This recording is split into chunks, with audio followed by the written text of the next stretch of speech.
Ngayon ang aking project. Ang cabinet. Yan. Sagad hanggang taas. Maliit lang siya.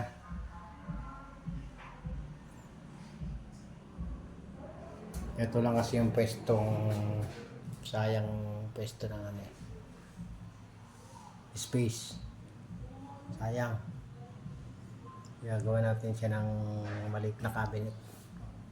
Alright. Ay, nakatapos na naman ang isang cabinet.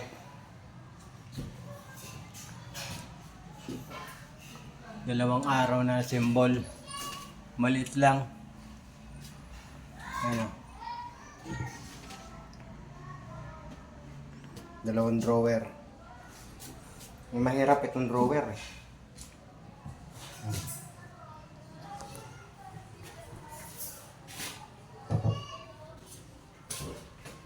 Ayan. Okay na.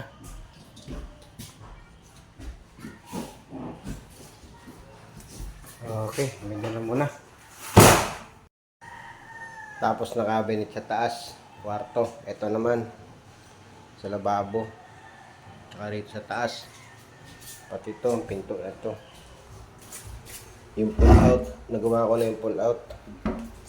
Yan na siya. Dalawa.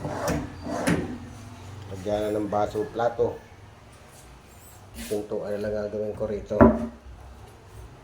Tatlong pinto. Panalagyan na ng gas. Dito pwede mga kaserola, kaldero. Tapos yung platuhan. Tapos ito sa taas. Gagawin ko dyan. Ayos na naman mga kabinet. Pinto na lang. Yan, nasumbal na. Ito pa, hindi ito sa ilalim ng hagdan. Alright, tapos na mga kabinet. Alright. Ito na siya.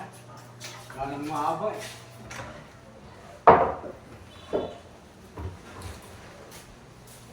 Cabinet sa taas. Hindi ko na nilagyan ng handle. Bali ito na yung handle niya. Oh, parang hindi na bumili ng handle. Pina-overlap ko na lang siya rito. Para wala na siyang handle. Diba? Tipid. Ito lang meron. Kasi hindi madukot dito eh. Ayan.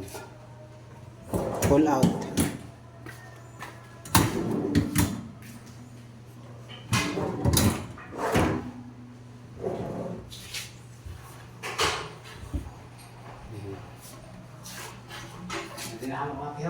Ito, lagyan na ng gasol.